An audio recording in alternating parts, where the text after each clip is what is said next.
আসসালামু আলাইকুম। আমার পঞ্চম শ্রেণীর বাংলা ভার্সনের শিক্ষার্থীরা, আজকে আমরা আমাদের প্রাথমিক বিজ্ঞান বই থেকে অধ্যায় 12 নিয়ে পড়ালেখা করব। অধ্যায় 12তে কি আছে? আমাদের জীবনে প্রযুক্তি। খুবই সুন্দর একটা অধ্যায়। তোমরা এখন যারা এই যুগে যারা আছো, তোমরা যুগের অনেক পরিবর্তন দেখতে পাচ্ছ, বা মানে আমাদের ছোটবেলায় আমরা যা দেখেছি, আস্তে আস্তে তার প্রতিটা স্টেপে ক্রমবিকাশ হচ্ছে, তার মানে নতুন নতুন উদ্ভাবন হচ্ছে। তো সেই জিনিসগুলো নিয়ে অধ্যায়টা সাজানো হয়েছে। চলো আমরা পড়ি। দৈনন্দিন জীবনে সকল ক্ষেত্রেই প্রযুক্তির ব্যবহার রয়েছে। বর্তমানে বাংলাদেশে এমন কোনো জায়গা খুঁজে পাওয়া যাবে না যেখানে প্রযুক্তির ছোঁয়া লাগেনি। এ অধ্যায়ে প্রযুক্তি কিভাবে ক্রমান্বয়ে বিকশিত হচ্ছে তা আমরা জানব। ক্রমবিকাশমান প্রযুক্তির উন্নয়ন। আচ্ছা, কি? আদিম যুগে মানুষ পায়ে হেঁটে বা ঘোড়ায় চড়ে এক জায়গা থেকে অন্য জায়গায় যাতায়াত করত। আমাদের ছোটবেলায় আমরা শুনতাম যে আমাদের দাদা নানারা একসময় পায়ে হেঁটে গিয়ে হজ করেছেন। এটা কিন্তু এখন শোনাই যায় না, তাই না? তো আদিম যুগে এরকম পায়ে হেঁটে বা ঘোড়ায় চড়ে এক জায়গা থেকে অন্য জায়গায় কিন্তু যাতায়াত করত। মূলত চাকা আবিষ্কারের পর থেকে ধীরে ধীরে যাতায়াত ব্যবস্থায় আমূল পরিবর্তন এসেছে। আমূল মানে কি? অনেক পরিবর্তন এসেছে। যেমন গরুর গাড়ি, ঠেলা গাড়ি থেকে শুরু করে রিক্সা, বাস, রেলগাড়ি, মেট্রো রেল ইত্যাদির ব্যবহার স্থলপথে দেখতে পাই। যদি মেট্রো রেলের কথা বলি, একটু চিন্তা করে দেখো, কিছু বছর আগেও কিন্তু সরি কিছু বছর আগেও কিন্তু বাংলাদেশে মেট্রো রেল ছিল না। তো মেট্রো রেল এসেছে, এটা কিন্তু খুব বেশি সময় হয়ে যায়নি। তো এভাবে করে করে আমরা কিন্তু একটার পর একটা নতুন নতুন উদ্ভাবন দেখতে পাচ্ছি। এছাড়াও আধুনিক যুগের চমকপ্রদ আবিষ্কার হচ্ছে চালকবিহীন গাড়ি, উড়ুক্কু গাড়ি ইত্যাদি। চালকবিহীন গাড়ি সাধারণত দেখা যায় যে রোবট দিয়ে যে গাড়িগুলো পরিচালনা করা হয়, ওগুলা এরকম চালকবিহীন গাড়ি হয়। এগুলো আমাদের দেশে নেই, এটা তোমার বিদেশে আছে। উড়ুক্কু গাড়ি কি জিনিস? এটা হলো আরেকটা মজার জিনিস, যে গাড়ি চলতেও পারে, উড়তেও পারে। যেমন ধরো যে যখন চলার প্রয়োজন হচ্ছে সে চলছে, আবার ধরো রাস্তাঘাটে জ্যাম বা যানজট আছে, তখন সে উড়ে উড়েও কিন্তু যেতে পারে। এটাও আমাদের দেশে নেই, হয়তো কোনো না কোনো দিন চলে আসবে মেট্রো রেলের মতো। আচ্ছা, এভাবে যোগাযোগ, শিক্ষা, চিকিৎসা, কৃষি, খেলাধুলা ও বিনোদনেও প্রযুক্তির ক্রমবিকাশমান উন্নয়নের ধারা অব্যাহত রয়েছে। দৈনন্দিন জীবনে ব্যবহৃত প্রযুক্তির ক্রমবিকাশকে কিভাবে চিহ্নিত করব? আচ্ছা, কিভাবে চিহ্নিত করব? শিক্ষার ক্ষেত্রে 3টা ধাপ, চিকিৎসা, যাতায়াত, কৃষি, এরকম 3টা ধাপ লিখতে বলা হয়েছে। তো শিক্ষার ক্ষেত্রে প্রথমে কি ছিল? প্রথম ছোটবেলা থেকে মনে করে দেখো, ছোটবেলায়, তোমাদের ছোটবেলা অবশ্য পাওনি, আমাদের ছোটবেলায় পেয়েছি স্লেট ও চক, এক ধরনের ছোট একটা বোর্ড পাওয়া যেত, সেটাতে আমরা চক দিয়ে লিখতাম। যদিও আমি এটা পাইনি, কিন্তু আমার সমসাময়িকে যারা ছিল তারা অনেকেই পেয়েছে। এরপরে কি? কম্পিউটার আসলো একটা সময়, এবং এখন স্মার্ট ক্লাসরুম। চিকিৎসার ক্ষেত্রে কি? থার্মোমিটার ছিল, পরবর্তীতে আল্ট্রাসোনোগ্রাম আসলো, রোবোটিক সার্জারি, যাতায়াত, পায়ে হেঁটে চলা, বাস, গাড়ি, কৃষিতে লাঙ্গল দিয়ে চাষ, পাওয়ার টিলার, স্মার্ট কৃষি প্রযুক্তি। আচ্ছা, এখন আমরা যাই সারসংক্ষেপে। আমরা যোগাযোগ, শিক্ষা, কৃষি এবং চিকিৎসায় বিভিন্ন ধরনের প্রযুক্তির ক্রমবিকাশ সম্পর্কে জেনেছি। নানাভাবে এসব প্রযুক্তি ব্যবহার করছি। প্রযুক্তির কল্যাণে আমরা আরামদায়ক ও সুন্দর জীবনযাপন করতে পারি। প্রকৃতপক্ষে প্রযুক্তি আমাদের জীবনমানের ব্যাপক পরিবর্তন ঘটিয়েছে। ক্রমবিকাশমান প্রযুক্তি সম্পর্কে আরো কিছু জানি। এবার আমরা ধাপে ধাপে জানবো। যোগাযোগে প্রযুক্তির ক্রমবিকাশ কি হয়? প্রযুক্তির সবচেয়ে দ্রুত উন্নয়ন হচ্ছে যোগাযোগে। একসময়ে কবুতর দিয়ে চিঠিপত্র বিনিময় করা হতো, তারপর ডাক ব্যবস্থার মাধ্যমে প্রথম দিকে ঘোড়া দিয়ে চিঠি ও দলিল পরিবহন করা হতো। তোমরা যদি ঐতিহাসিক কোনো মুভি বা নাটক দেখে থাকো, সেখানে দেখবা যে রাজা বাদশারা একসময় কবুতরের পায়ে চিঠি বেঁধে দিত। সেটা তখন পালা কবুতর ছিল, এবং তাকে বুঝিয়ে দেওয়া ঠিকানা অনুযায়ী সে গিয়ে চিঠিটা কিন্তু দিতে পারতো। আবার রাজা বাচ্চাদেরকে আমরা দেখতাম যে তারা ঘোড়া দিয়ে চিঠি এবং দলিল তোমার পরিবহন করত। আধুনিক কালে কি হলো? টেলিগ্রাফ, ফ্যাক্স ও টেলিফোন ইত্যাদি যোগাযোগের ক্ষেত্রে বিপ্লব বয়ে আনে। এখন বিভিন্ন অত্যাধুনিক প্রযুক্তি যেমন মোবাইল, ইমেল, সামাজিক যোগাযোগ মাধ্যম, Facebook, Messenger, Instagram, imo, WhatsApp ইত্যাদি এর সাহায্যে যোগাযোগ করা হয়।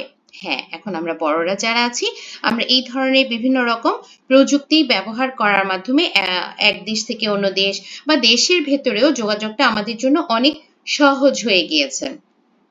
তাই বলে এই ধরনের অ্যাপসগুলো কিন্তু তোমাদের বাচ্চাদের জন্য না। আচ্ছা, শিক্ষায় প্রযুক্তির ক্রমবিকাশ।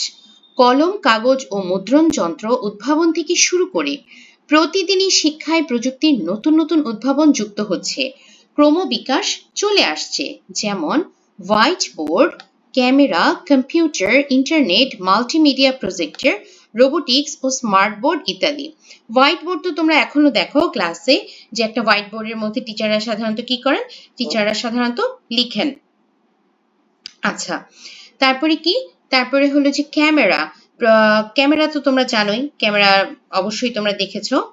এরপর ইন্টারনেট, ইন্টারনেটের মাধ্যমে যেমন এই যে আমি এখন কি করছি, ভিডিও করছি বা ভিডিওটা তোমাদের কাছে পৌঁছে দিচ্ছি। Multimedia projector. মাল্টিমিডিয়া প্রজেক্টর জিনিসটা কি? এটা হলো একটা ইলেকট্রনিক আউটপুট যন্ত্র যেটার মাধ্যমে আমরা কি করতে পারি, কম্পিউটার, ল্যাপটপ, মোবাইল বা অন্য কোনো মাধ্যম থেকে তোমার ছবি, ভিডিও, লেখা বড় করে একটা প্রেজেন্টেশনের মতো করে দেয়ালে বা পর্দায় ফুটিয়ে তুলতে পারি। আচ্ছা, এরপরে কি বলেছে, রোবোটিক্স। রোবোটিক্স জিনিসটা কি? রোবোটিক্স, আচ্ছা আমি বলছি, রোবোটিক্সটা হলো যে এটা মানে রোবটের ডিজাইন, নির্মাণ, প্রোগ্রামিং এবং এটা যে পরিচালনা এগুলো নিয়ে কাজ করে। Smart board. স্মার্ট বোর্ড জিনিসটা কি? এখন আমরা কোনটা ইউজ করি, বা আগে কোনটা ইউজ করা হতো, হোয়াইট বোর্ড, এর আগে ইউজ করা হতো ব্ল্যাক বোর্ড, আর এখন কি স্মার্ট বোর্ড। স্মার্ট বোর্ড বা এটা হলো তোমার একটা নাম হলো ডিজিটাল ইন্টারেক্টিভ ফ্ল্যাট প্যানেল। এটা একটা বড় টাচ স্ক্রিন ডিসপ্লে, এটার মধ্যে লেখালেখি করা যায়, ছবি আঁকা যায়, ভিডিও চালানো যায়, মানে ইন্টারনেটের সাথে এটাকে কানেক্টেড করে আমরা সুন্দরভাবে এটাকে আরো ভিজিবল করতে পারি, আরো সুন্দরভাবে বোঝানো যায়। শিক্ষা প্রতিষ্ঠানে না গিয়ে ঘরে বসেও অনলাইনে কাঙ্ক্ষিত জ্ঞান লাভ করা সম্ভব। এই যেমন আমি তোমাদের জন্য ভিডিও করে রেগুলার আপলোড দিচ্ছি এবং তোমরা সেগুলো দেখছো, তো সেটার জন্য তোমাদেরকে কিন্তু কোনো প্রতিষ্ঠানে আসতে হচ্ছে না, অনলাইনের মাধ্যমেই তোমরা এই জ্ঞান লাভ করছো। এটি সম্ভব হয়েছে প্রযুক্তির উন্নয়নের ফলে। চিকিৎসায় প্রযুক্তির ক্রমবিকাশ। থার্মোমিটার, স্টেথোস্কোপ থেকে শুরু করে এক্স-রে, আল্ট্রাসোনোগ্রাম, ইসিজি, এমআরআই ও সিটি স্ক্যানের মতো প্রযুক্তি চিকিৎসায় ব্যবহার হয়ে আসছে। প্রযুক্তির উন্নয়নে বর্তমানে গুরুত্বপূর্ণ সূক্ষ্ম ও নিখুঁত অস্ত্রোপচার রোবটের মাধ্যমে হচ্ছে। উন্নত বিশ্বে ডাক্তারদের আধুনিক মানের প্রশিক্ষণ প্রদানে ভার্চুয়াল রিয়েলিটি ব্যবহৃত হচ্ছে। রক্ত, ওষুধ, ইনজেকশন, ভ্যাকসিন এবং রক্তের বিভিন্ন পরীক্ষার নমুনার মতো জরুরি স্বাস্থ্যসেবা দ্রুত হাসপাতালে পৌঁছে দিচ্ছে ড্রোন। অর্থাৎ চিকিৎসায় প্রযুক্তির উন্নয়ন আমাদের স্বাস্থ্যসেবাকে করেছে সমৃদ্ধ। কৃষি প্রযুক্তির ক্রমবিকাশ। লাঙ্গল দিয়ে চাষ করা, কাস্তে দিয়ে ফসল কাটা, ট্রাক্টর দিয়ে জমি চাষ করা, সেচ পাম্প দিয়ে জমিতে পানি দেয়া, প্যাডেল থ্রেশার দিয়ে ফসল মাড়াই করার কৃষিযন্ত্র উদ্ভাবন হয়েছে। ফসল উৎপাদন থেকে শুরু করে সংগ্রহ ও সংরক্ষণে কৃষিতে প্রযুক্তির উন্নয়ন লক্ষণীয়। প্রযুক্তির উন্নয়নের ফলে এখন রোবট ব্যবহার করে চারা রোপণ, ফসল সংগ্রহ করা সম্ভব হচ্ছে। ড্রোন প্রযুক্তি ব্যবহার করে মাটি বিশ্লেষণ, কৃষি জমিতে সার, কীটনাশক ছিটানো, শস্য রোপণ ডিজাইন করা সম্ভব হচ্ছে। আর্টিফিশিয়াল ইন্টেলিজেন্স বা কৃত্রিম বুদ্ধিমত্তা ব্যবহার করে ছাদ বাগান, ফসলের রোগ ও পোকামাকড়ের সঠিক তথ্য ও সমাধান সম্পর্কে জানা যায়। জৈব প্রযুক্তি ব্যবহার করে বিশেষ বৈশিষ্ট্য সম্পন্ন উদ্ভিদ সৃষ্টি করা যায়। এই প্রযুক্তিগুলো মানুষকে অধিক পুষ্টি সমৃদ্ধ, পোকামাকড় প্রতিরোধী, উচ্চ ফলনশীল উদ্ভিদ উৎপাদনে সহায়তা করেছে। বিনোদনের প্রযুক্তির ক্রমবিকাশ। একসময় খেলাধুলার প্রচার ও বিনোদনের মাধ্যম ছিল কি? রেডিও। তোমরা যদি আগের কোনো মুভি দেখে থাকো বা স্বাধীনতার সময়ের কোনো মুভি বা কোনো নাটক যদি দেখো, দেখবা যে ওই সময়ের মুক্তিযোদ্ধারা বা সাধারণ মানুষ রেডিওতে খবর শুনতো। এখন রেডিও খুবই দেখাই যায় না বলতে গেলে চলে। আচ্ছা, টেলিভিশন আবিষ্কারের পরে আমরা খেলা বা অনুষ্ঠান দেখার সুযোগ পেয়েছি। স্যাটেলাইট প্রযুক্তির কল্যাণে আজ দূরের সকল খেলা এবং যে কোনো অনুষ্ঠান ঘরে বসে টেলিভিশন, কম্পিউটার ও মোবাইল ফোনের মাধ্যমে সরাসরি উপভোগ করতে পারছি। মূলত প্রযুক্তির ক্রমবিকাশের কারণে আমরা এসব সুবিধা ভোগ করছি। সরি। ক্রমবিকাশমান প্রযুক্তির নিরাপদ ব্যবহার। এতক্ষণ তো জানলাম যে যুগ কিভাবে এগিয়েছে, এখন আমরা জানবো এগুলো কিভাবে নিরাপদে ব্যবহার করব। দৈনন্দিন জীবনে আমরা প্রযুক্তির ব্যবহার ছাড়া এক মুহূর্ত চলতে পারি না। বিভিন্ন ধরনের ক্রমবিকাশমান প্রযুক্তির নিরাপদ ব্যবহার সম্পর্কে জানা আমাদের অতীব প্রয়োজন, মানে খুবই প্রয়োজন। তো নিরাপদ ব্যবহারে কি কি পয়েন্ট হতে পারে সেটা আমরা একটু প্রথমে বলে নেই। কি কি হতে পারে? প্রযুক্তি ব্যবহারের আগে নির্দেশিকা ভালোভাবে পড়তে হবে। বিদ্যুৎ চালিত যন্ত্র সাবধানে ব্যবহার করতে হবে। মোবাইল, কম্পিউটার বা ট্যাবলেট দীর্ঘ সময় ব্যবহার করা যাবে না। শিশুরা বড়দের তত্ত্বাবধানে প্রযুক্তি ব্যবহার করতে হবে। অনলাইনে ব্যক্তিগত তথ্য গোপন রাখতে হবে। ক্ষতিগ্রস্ত বা ত্রুটিগ্রস্ত যন্ত্র ব্যবহার করা যাবে না। প্রযুক্তি ব্যবহার করার সময় নিরাপত্তা বিধি মেনে চলতে হবে। প্রয়োজন ছাড়া প্রযুক্তির অপব্যবহার করা যাবে না। আচ্ছা, এবার দেখি বই কি বলেছে। প্রযুক্তির ব্যবহার আমাদের জীবনকে সহজ করলেও এগুলোর যথেচ্ছ ব্যবহার আমাদের জীবনে দুর্ঘটনা ঘটাতে পারে। তাই প্রযুক্তির নিরাপদ ব্যবহার করতে হবে। ক্রমবিকাশমান প্রযুক্তির নিরাপদ ব্যবহার সম্পর্কে আরো কিছু জানি। ক্রমবিকাশমান প্রযুক্তির নিরাপদ ব্যবহার আমাদের জানা প্রয়োজন। প্রত্যেকটি প্রযুক্তি নিরাপদ ব্যবহারের জন্য উৎপাদনকারী প্রতিষ্ঠানের দেওয়া ব্যবহার বিধি ভালোভাবে জানতে হবে। রোবট। রোবট হলো এমন একটি মেশিন বা যন্ত্র যা স্বয়ংক্রিয়ভাবে কাজ করতে পারে। যে কাজ সাধারণত মানুষের কাছে কঠিন, সময় ও শ্রম সাপেক্ষ কাজে রোবট ব্যবহার করা হয়। আচ্ছা, যে কাজ সাধারণত মানুষের কাছে কঠিন, সময় ও শ্রম সাপেক্ষ কাজে রোবট ব্যবহার করা। লাইনটা একটু উলটপালট হয়ে গেছে। রোবট শিক্ষার্থীদের শিক্ষা প্রদানে, বাসা সাজানোর কাজে, সামরিক বাহিনীতে, চিকিৎসার ক্ষেত্রে, কৃষি ক্ষেত্রে, কলকারখানায়, অফিস ও সংস্কৃতি ও বিনোদনে ব্যবহৃত হয়ে থাকে। রোবটের নিরাপদ ব্যবহারে যে কাজের জন্য রোবটটি তৈরি করা হয়েছে সে কাজেই যেন ব্যবহার করা হয়। রোবট পরিচালনাকারীকে উপযুক্ত প্রশিক্ষণ নিতে হবে। রোবটের নিয়মিত রক্ষণাবেক্ষণ করতে হবে যাতে তা সবসময় সচল ও নিরাপদ থাকে। রোবট ব্যবহারের আগে তা পরীক্ষা ও যাচাই করে দেখা উচিত যেন কোনো ত্রুটি না থাকে। আচ্ছা, আর্টিফিশিয়াল ইন্টেলিজেন্স বা এআই এখনের যুগের হট টপিক, যেটা আমরা মানে তোমরাও কিন্তু মাঝে মাঝে এই এআই ব্যবহার করে থাকো। এআই এর মাধ্যমে কি হয়েছে যে সব তথ্য আমাদের কাছে পাওয়া খুবই সহজ হয়ে গিয়েছে। আচ্ছা, এখানে কি বলেছে? আমরা অনলাইনে, মোবাইল ফোন ও কম্পিউটারে যে সমস্ত কার্টুন বা ভিডিও বেশি দেখি, পরবর্তী সময়ে আবার সেই ডিভাইসগুলো চালু করার সাথে সাথে সে জাতীয় কার্টুন বা ভিডিও কেন আবার সামনে আসে চিন্তা করে দেখি। আচ্ছা, কি বলেছে এখানে? দেখা যাবে যে আমরা ধরো ইউটিউবে একটা গান সার্চ দিয়েছি, হতে পারে সেটা 90s হিন্দি সং, হ্যাঁ, হিন্দি সং, অথবা হতে পারে আধুনিক গান, অথবা হতে পারে লালন গীতি। তো দেখা গেল আজকে আমি টিভি সুইচ অফ করে দিয়েছি, পরে 2 দিন পরে আমি আবার যখন চালালাম, যতগুলো ভিডিওর সাজেশন আসছে সবগুলো আমি যেটা আগে সার্চ করেছিলাম সেটার সাথে কোরিলেট করছে বা একই ধরনের আসছে। তো এটা কিভাবে সম্ভব? এটা সম্ভব হয় কৃত্রিম বুদ্ধিমত্তা বা আর্টিফিশিয়াল ইন্টেলিজেন্সের কারণে। বর্তমানে প্রযুক্তির ক্রমবিকাশের চূড়ান্ত পর্যায় হলো আর্টিফিশিয়াল ইন্টেলিজেন্স, এআই প্রযুক্তি। কৃত্রিম বুদ্ধিমত্তা প্রযুক্তি আজকাল কৃষি, শিক্ষা, চিকিৎসা, বিনোদন সহ প্রায় সকল ক্ষেত্রে ব্যবহৃত হয়। এআই বা আর্টিফিশিয়াল ইন্টেলিজেন্সের নিরাপদ ব্যবহারে কি কি করতে হবে? এআই সিস্টেমে সঠিক ও সত্য তথ্য ব্যবহার করতে হবে। সম্পূর্ণ অনুমতি না থাকলে কোনো ব্যক্তিগত তথ্য এআই সিস্টেমে ব্যবহার করা উচিত নয়। এআই ব্যবহারকারীকে সঠিকভাবে এটি ব্যবহারের প্রশিক্ষণ নিতে হবে। এবার আমরা জানবো আরেকটি জিনিস নিয়ে, সেটা কি? Virtual reality. প্রকৃত অর্থে বাস্তব নয়, কিন্তু বাস্তবের চেতনা উদ্রেককারী বিজ্ঞান নির্ভর কল্পনাকে ভার্চুয়াল রিয়েলিটি বা কল্প বাস্তবতা বলে। ভার্চুয়াল রিয়েলিটির মাধ্যমে শিক্ষা, চিকিৎসা, যোগাযোগ, প্রশিক্ষণ, বিনোদন ইত্যাদির অবাস্তব ক্ষেত্রকে বাস্তবের ন্যায় ত্রিমাত্রিকভাবে দেখানো যায়।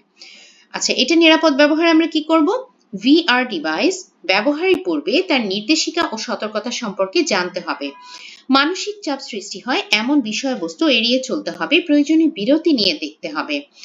মোশন সিকনেস বা গতি অসুস্থতা, যেমন মাথা ব্যথা বা চোখের ক্লান্তি বোধ করলে 30 থেকে 60 মিনিট বিরতি নিতে হবে। মোশন সিকনেস জিনিসটা কি? মোশন মানে কি? গতি। অনেকের হয় কি যে গতিতে তাদের একটা অসুস্থতা অনুভব হয়, কারো কারো দেখা যায় যে মাথা ঘোরায়, কারো কারো বমি আসে। দেখবা যে অনেকেই বাসে বমি করছে বা গাড়িতে বমি করছে রাস্তাঘাটে বের হলে। কেন? ওদের মোশন সিকনেস হয়। যখন গতি থাকে তখন তাদের একটা সিক ফিল হয়। যেহেতু তোমার এই ভার্চুয়াল রিয়েলিটিটা একদম চোখ দিয়ে আমরা দেখি, এই সময় কি হয়, একটা চশমা পড়তে হয়। হ্যাঁ, তো তখন কি হয়, দেখা যায় যে অনেকের এই গতিটা অসহ্য লাগতে থাকে। তো সেটা হলে আমরা একটা গ্যাপ নিতে পারি, অথবা তোমার চোখের ক্লান্তি বোধ হলেও কিন্তু একটা গ্যাপ নেওয়া যেতে পারে। লাস্ট পয়েন্ট কি? চোখে বিশেষ কন্টাক্ট লেন্স বা 3D চশমা পড়তে হবে। আচ্ছা, এবার আমরা যাব কি অটোমেশন। আমরা বাস্তবে বা ভিডিওতে দেখতে পাই বিদ্যালয়ের পানির ট্যাঙ্কটি ভরার সাথে সাথে মোটরটি বন্ধ হয়ে যায়, আবার পানি শেষ হওয়ার সাথে সাথে মোটরটি চালু হয়। অন্যদিকে হাতের স্পর্শ ছাড়া খাদ্য বা ওষুধ তৈরি হয়। এই যে স্বয়ংক্রিয়ভাবে কাজ হয়, এটিই হলো অটোমেশন। বর্তমান যুগে সকল শিল্প কারখানায় উৎপাদনে অটোমেশন ব্যবহার করা হয়। অটোমেশনের নিরাপদ ব্যবহারে সিস্টেমটি সঠিকভাবে কার্যকর আছে কিনা তা নিয়মিত পরীক্ষা করতে হবে। ব্যবহারকারীকে প্রশিক্ষিত হতে হবে এবং অটোমেশন ব্যবহারে সচেতন হতে হবে। ড্রোন, নিশ্চয়ই ম্যাক্সিমাম বাচ্চা এটার সাথে পরিচিত। ড্রোন কি? ড্রোন হলো এক ধরনের উড়ন্ত রোবট যা মানুষ দূর থেকে নিয়ন্ত্রণ করে। এটার একটা কন্ট্রোল পাওয়ার থাকে হাতে, সেটা দিয়ে কন্ট্রোল করা যায়। ড্রোন তৈরির প্রধান উদ্দেশ্য হলো মানুষের জন্য ঝুঁকিপূর্ণ কাজগুলোকে সহজ করা। ড্রোনের নিরাপদ ব্যবহারে ড্রোন চালানোর জন্য নিরাপত্তা ও ব্যবহারের বিধিনিষেধ অবশ্যই জানা দরকার। আচ্ছা, ড্রোন চালানোর সময় এটিকে সর্বদা নজরদারিতে রাখতে হবে, যে খেয়াল রাখতে হবে এটা আসলে কোন দিকে যাচ্ছে, কোন দিকে উঠছে, সর্বদা নজরদারিতে রাখতে হবে। একটি ড্রোনের আশেপাশে অন্য কোনো ড্রোন চালানো যাবে না। ড্রোন ব্যবহারকারীকে সঠিকভাবে ড্রোন ব্যবহারের প্রশিক্ষণ নিতে হবে। প্রত্যেকটা কম্পিউটার বা নেটওয়ার্কেরই নিজস্ব নিরাপত্তা ব্যবস্থা থাকে। কেউ যেন সেই নিরাপত্তার দেয়াল ভেঙে ঢুকতে না পারে, সেজন্য নিরাপদ ব্যবহার করা বা ব্যবহার জানা জরুরি। এবার আমরা আসবো কম্পিউটার পরিচিতি। তথ্য প্রযুক্তির যুগে কম্পিউটার হলো গুরুত্বপূর্ণ আবিষ্কার। বর্তমানে কম্পিউটার ব্যবহার করে অনেক গুরুত্বপূর্ণ কাজ সহজে করা যায়। আচ্ছা, এই যে হলো টোটাল কম্পিউটার। একটা কম্পিউটার চালাতে যা যা লাগে মোটামুটি এখানে কিন্তু দেয়া আছে। আচ্ছা, কম্পিউটারের বিভিন্ন অংশ সম্পর্কে আরো কিছু জানি। কম্পিউটার হলো একটি ইলেকট্রনিক যন্ত্র যা খুব দ্রুত ও নির্ভুলভাবে বিভিন্ন ধরনের গাণিতিক ও যৌক্তিক সমস্যা সমাধান করতে পারে।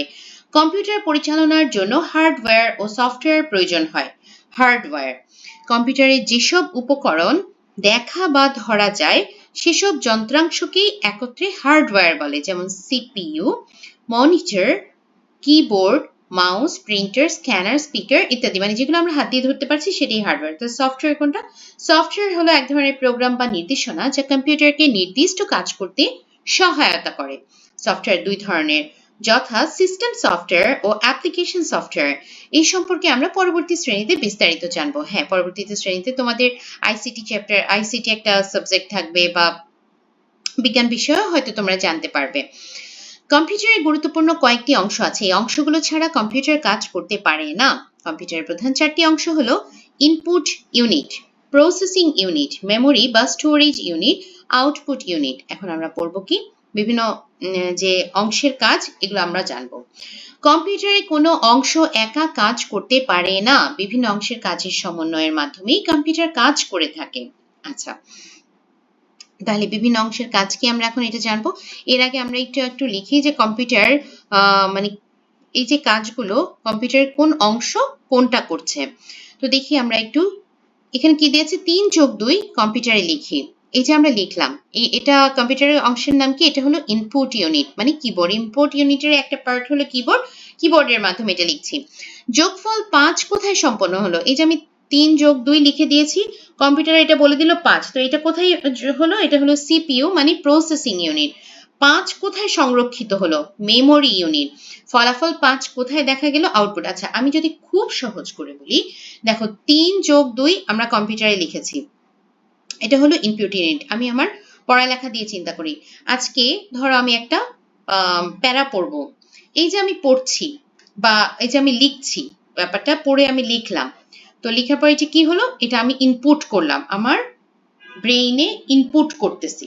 ওকে, তারপরে এই যে 5 হলো, 3 প্লাস 2 যোগ করলে এটি কি হচ্ছে? 5 হচ্ছে। তো এটা আমার, আমি যখন ইনপুট করলাম, এটা আমার ব্রেইনে গিয়ে কি হচ্ছে? প্রসেসিং হচ্ছে, মানে ব্রেইনে গিয়ে কাজ করে বললো যে সেটা 5 হবে। এখন এই 5টা কোথায় সংরক্ষিত হলো? মেমোরি ইউনিট, মানে আমাদের ব্রেইনের যে মেমোরি সেল, সেটার মধ্যে সংরক্ষিত হলো। ফলাফলটা কোথায় দেখতে পারবো? আমি আবার খাতায় লিখলাম 3 যোগ 2 সমান সমান 5। এটাই হলো আউটপুট ইউনিট। হ্যাঁ, আচ্ছা, এভাবে আমরা আমাদের পড়ালেখার সাথে এই পার্টটাকে আমরা কোরিলেট করে পড়তে পারি। আচ্ছা, কম্পিউটারের বিভিন্ন অংশের কাজের মধ্যে ভিন্নতা রয়েছে। প্রথমে কম্পিউটারে ডাটা ইনপুট ইউনিটের মাধ্যমে প্রবেশ করে সেটি ডাটা প্রক্রিয়াকরণ হয়ে প্রসেসিং ইউনিটের মাধ্যমে মেমোরি ইউনিটে সংরক্ষিত হয়। সর্বশেষে আউটপুট ইউনিটের মাধ্যমে তথ্য প্রদান করা হয়। এভাবে কম্পিউটার তার বিভিন্ন অংশ ব্যবহার করে কাজ করে থাকে। এখন আমরা ইনপুট ইউনিট সম্পর্কে জানবো। কম্পিউটারে তথ্য দেওয়ার জন্য আমরা যে সমস্ত যন্ত্রপাতি ব্যবহার করি সেগুলো হলো ইনপুট ইউনিট। উদাহরণ: keyboard, mouse, scanner, digital camera, microphone, web camera ইত্যাদি। কিবোর্ড কি করে? কোনো কিছু লেখা বা টাইপ করার কাজে ব্যবহার করা হয়। মাউস কি করছে? কোনো কিছুতে ক্লিক করা, স্ক্রল করা ও ডাউন করার কাজে ব্যবহার করে থাকি। স্ক্যানারের কাজ কি? কোনো ডকুমেন্টসকে সফট কপিতে রূপান্তর করতে এবং কারো কাছে পাঠাতে আমরা স্ক্যানার ডিভাইস ব্যবহার করে থাকি। মাইক্রোফোনের কাজ কি? ভয়েস ইনপুট করার জন্য আমরা মাইক্রোফোন ব্যবহার করি। যেমন আমি আমার ল্যাপটপে যদি এখন মাইক্রোফোনটা অফ রাখতাম, তাহলে কিন্তু আমার এই ভয়েসটা তোমরা শুনতে পেতে না। ওয়েব ক্যাম কোনো কিছুর ছবি তোলা, ভিডিও ধারণ করা বা কারোর সাথে ভিডিও যোগাযোগের মাধ্যমে কথা বলা যায়। প্রসেসিং ইউনিট বা সিপিইউ, এটা কি? Central processing unit. আমরা কম্পিউটার চালানোর সময় বিভিন্ন নির্দেশনা দেই, সেগুলো সিপিইউ প্রসেসিং করে ডিসপ্লে বা মনিটরে দেখায়। এবার আমরা যাব মেমোরি বা স্টোরেজ ইউনিট। তথ্য প্রসেসিং এর পর এই ইউনিট তথ্য সংরক্ষণ করে রাখতে সাহায্য করে। এই ইউনিট স্থায়ী বা অস্থায়ীভাবে তথ্য সংরক্ষণ করতে পারে। আমরা আমাদের মস্তিষ্কে সমস্ত তথ্য সংরক্ষণ করি এবং প্রয়োজনে সেই তথ্য মনে করে কাজ করি। কম্পিউটারও আমাদের মস্তিষ্কের মতো কাজ করে। কম্পিউটার মেমোরি ইউনিটের মাধ্যমে তথ্য সংরক্ষণ করে এবং প্রয়োজনে সেই তথ্য ব্যবহার করে নির্দেশিত কাজ করে। মেমোরি বা স্টোরেজ ইউনিট দুই ধরনের হয়। কি? RAM, Rome. র্যামটা কি? র্যান্ডম অ্যাক্সেস মেমোরি, এটা হলো অস্থায়ী মেমোরি। রোম কোনটা? Read only memory. রোম হলো স্থায়ী মেমোরি, যেখানে সংরক্ষিত তথ্য কখনো মুছে ফেলা বা পরিবর্তন করা যায় না। আউটপুট ইউনিটটা তোমাদের প্রশ্নে আছে, সেজন্য আমি আর এটা এখানে বললাম না, আমি অনুশীলনীতে চলে যাব। আমাদের আছে সঠিক উত্তর, শূন্যস্থান, সংক্ষিপ্ত এবং বর্ণনামূলক প্রশ্ন। তো সঠিক উত্তরে কি আছে? প্রথমে, ইনজেকশন বা ভ্যাকসিন দ্রুত হাসপাতালে পৌঁছে দিতে ব্যবহৃত যন্ত্র কোনটি? ড্রোন। কেন আমরা কৃষি প্রযুক্তিতে আর্টিফিশিয়াল ইন্টেলিজেন্স ব্যবহার করব? ফসলের রোগ ও সঠিক তথ্য জানতে। লিবানের বাবা সৌদি আরবে গিয়েছেন। লিবান তার বাবাকে দেখতে চায় এবং তার সাথে কথা বলতে চায়। এমন পরিস্থিতিতে লিবান কোনটির সহায়তা বেছে নেবে? হোয়াটসঅ্যাপ। আচ্ছা, শূন্যস্থান পূরণ করি। বিশেষ বৈশিষ্ট্য সম্পন্ন উদ্ভিদ সৃষ্টিতে ব্যবহৃত হয় জৈব প্রযুক্তি। কম্পিউটার হলো একটি ইলেকট্রনিক্স যন্ত্র। একসময় খেলাধুলার প্রচার ও বিনোদনের মাধ্যম ছিল রেডিও। রোবট পরিচালনাকারীকে উপযুক্ত প্রশিক্ষণ নিতে হবে। আচ্ছা, শিক্ষাক্ষেত্রে ব্যবহৃত প্রযুক্তিগুলোর নাম লেখো। বর্তমান যুগ প্রযুক্তির যুগ। শিক্ষাক্ষেত্রেও প্রযুক্তির ব্যবহার দিন দিন বৃদ্ধি পাচ্ছে। শিক্ষাক্ষেত্রে ব্যবহৃত প্রযুক্তিগুলো হলো white board, camera, computer, internet, multimedia projector, robotics, smart board. দুইবার চলে আসছে, স্মার্ট বোর্ড একবার দিলেই হবে। কিভাবে এআই এর নিরাপদ ব্যবহার করা যায়? কৃত্রিম বুদ্ধিমত্তা বা এআই হলো এমন একটি প্রযুক্তি যার মাধ্যমে কম্পিউটার বা যন্ত্র মানুষের মতো চিন্তা, শেখা ও বিভিন্ন কাজ করতে পারে। আচ্ছা, বর্তমানে কৃষি, শিক্ষা, চিকিৎসা, বিনোদন সহ বিভিন্ন ক্ষেত্রে এআই ব্যবহার করা হচ্ছে। তাই এআই নিরাপদে ব্যবহার করা খুবই গুরুত্বপূর্ণ। এআই এর নিরাপদ ব্যবহারের উপায়গুলো হলো, এআই সিস্টেমে সঠিক ও সত্য তথ্য ব্যবহার করতে হবে। সম্পূর্ণ অনুমতি না থাকলে কোনো ব্যক্তিগত তথ্য এআই সিস্টেমে ব্যবহার করা উচিত নয়। এআই ব্যবহারকারীকে সঠিকভাবে এআই ব্যবহারের প্রশিক্ষণ নিতে হবে। প্রযুক্তির ক্রমবিকাশ কিভাবে আমাদের জীবনযাত্রাকে সহজ করেছে? আমি জানি এটা সংক্ষিপ্ত প্রশ্ন। চাইলে তোমরা ছোট করে লিখতে পারো, কিন্তু আমার কাছে মনে হয় কি যে এটা বড় প্রশ্নও দিতে পারে, এজন্য আমি একটু বড় করে লিখেছি। প্রযুক্তির ক্রমবিকাশের ফলে আমাদের দৈনন্দিন জীবন অনেক সহজ ও আরামদায়ক হয়েছে।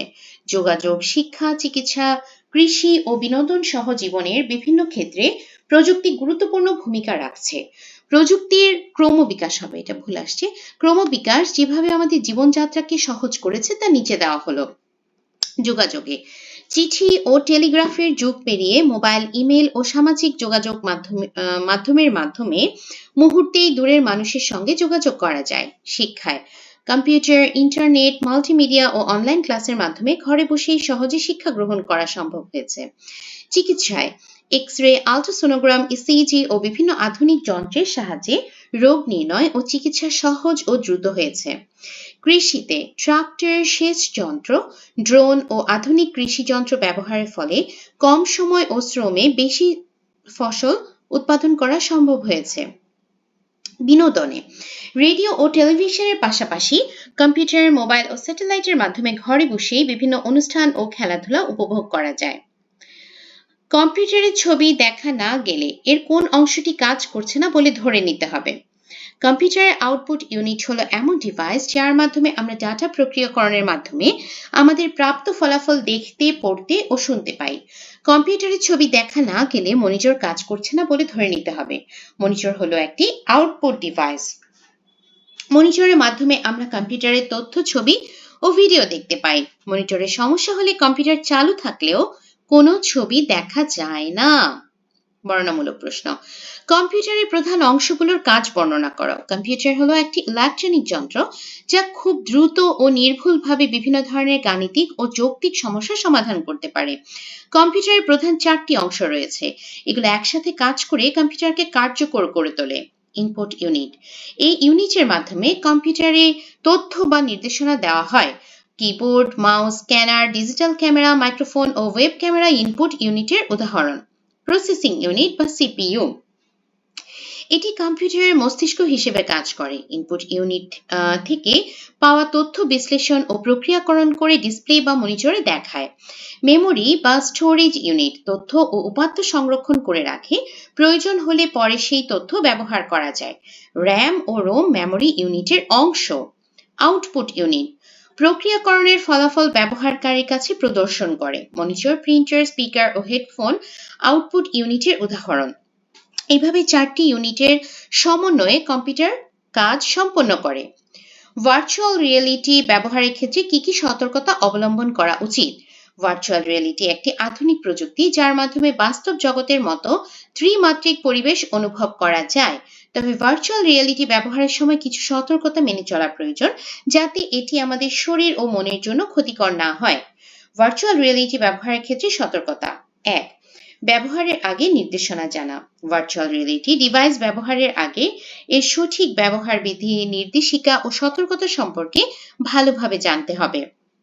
মানসিক চাপ সৃষ্টি করে এমন বিষয় এড়িয়ে চলা। যেসব ভার্চুয়াল রিয়েলিটি বিষয়বস্তু মানসিক চাপ বা অস্বস্তি সৃষ্টি করে সেগুলো এড়িয়ে চলতে হবে। প্রয়োজন হলে কিছুক্ষণ বিরতি নিয়ে আবার ব্যবহার করতে হবে। মোশন সিকনেস হলে বিরতি নেওয়া। মোশন সিকনেস বা গতি অসুস্থতা যেমন মাথা ব্যথা, মাথা ঘোরা ও চোখে ক্লান্তি অনুভব হলে 30 থেকে 60 মিনিট বিরতি নিতে হবে। চোখের সুরক্ষা চোখের ওপর অতিরিক্ত চাপ না দেওয়ার জন্য বিশেষ কন্ট্যাক্ট লেন্স বা 3D চশমা ব্যবহার করতে হবে। দীর্ঘ সময় একটানা ব্যবহার না করা। অনেকক্ষণ একটানা ভার্চুয়াল রিয়েলিটি ব্যবহার করা উচিত না। এখানে তোমরা ভিআর এগুলো লিখবে না, এটা আমার লেখার সময় আসলে এভাবে চলে এসছে। অবশ্যই পুরোটা টার্ম লিখবা। নির্দিষ্ট সময় পরপর চোখ ও শরীরকে বিশ্রাম দিতে হবে। ভার্চুয়াল রিয়েলিটি আমাদের শিক্ষা, চিকিৎসা, প্রশিক্ষণ ও বিনোদনে অনেক সুবিধা দেয়, তবে এর সুফল পেতে হলে সঠিক নিয়ম মেনে ও প্রয়োজনীয় সতর্কতা অবলম্বন করে ভার্চুয়াল রিয়েলিটি ব্যবহার করতে হবে। ইনপুট ইউনিটে ব্যবহৃত যন্ত্রগুলোর কাজ সম্পর্কে লিখো। কম্পিউটারে তথ্য বা নির্দেশনা প্রবেশ করানোর জন্য যেসব যন্ত্র ব্যবহার করা হয় সেগুলোকে ইনপুট ইউনিট বলা হয়। ইনপুট ইউনিটের বিভিন্ন যন্ত্রের মাধ্যমে আমরা কম্পিউটারে লেখা, ছবি, শব্দসহ নানা ধরনের তথ্য প্রবেশ করাই। ইনপুট ইউনিটে ব্যবহৃত যন্ত্রগুলোর কাজ নিচে দেওয়া হলো। কিবোর্ড, কিবোর্ডের সাহায্যে কম্পিউটারে কোনো কিছু লেখা বা টাইপ করা হয়। বিভিন্ন অক্ষর, সংখ্যা ও নির্দেশনা দেওয়ার জন্য এটি ব্যবহার করা হয়। মাউস, মাউসের সাহায্যে কম্পিউটারের পর্দায় কোনো কিছুতে ক্লিক, স্ক্রল, নির্বাচন ও টেনে স্থানান্তর করা হয়। স্ক্যানার, স্ক্যানারের সাহায্যে কোনো কাগজের লেখা বা ছবিকে কম্পিউটারে ডিজিটাল রূপে সংরক্ষণ করা যায়। প্রয়োজনে স্ক্যান করা তথ্য অন্যের কাছে পাঠানোও যায়। মাইক্রোফোন, মাইক্রোফোনের সাহায্যে কম্পিউটারে কণ্ঠস্বর বা শব্দ প্রবেশ করানো হয়। অনলাইনে কথা বলা ও ভয়েস রেকর্ড করার কাজেও এটি ব্যবহৃত হয়। ওয়েবক্যাম, ওয়েব ক্যামেরার সাহায্যে ছবি তোলা, ভিডিও ধারণ করা এবং ভিডিও কলের মাধ্যমে, এখানে তোমাদের বইতে অন্তঃস্থীয় ওকার আছে, সো এটা ঠিক করে নিবে। ভিডিও কলের মাধ্যমে অন্যের সঙ্গে যোগাযোগ করা যায়। ইনপুট ইউনিটের বিভিন্ন যন্ত্র কম্পিউটারে তথ্য ও নির্দেশনা প্রবেশ করাতে গুরুত্বপূর্ণ ভূমিকা পালন করে। এসব যন্ত্রের সাহায্যে কম্পিউটারকে সহজে বিভিন্ন কাজের নির্দেশ দেওয়া যায়। ইনপুট ইউনিটের যন্ত্রগুলো কম্পিউটারে তথ্য ও নির্দেশনা প্রবেশ করাতে ব্যবহৃত হয়। তো ছোট্ট বন্ধুরা, আমাদের এই গুরুত্বপূর্ণ অধ্যায়টা হয়ে গেছে। আশা করি তোমরা সবাই বুঝতে পেরেছো। পরবর্তী অধ্যায় খুব তাড়াতাড়ি দিয়ে দেওয়ার চেষ্টা করব। তোমরা সবাই সুস্থ থাকবে, ভালো থাকবে, আমার জন্য দোয়া করবে এবং ভিডিও কেমন লেগেছে অবশ্যই আমাকে কমেন্ট বক্সে জানাবে। আল্লাহ হাফেজ।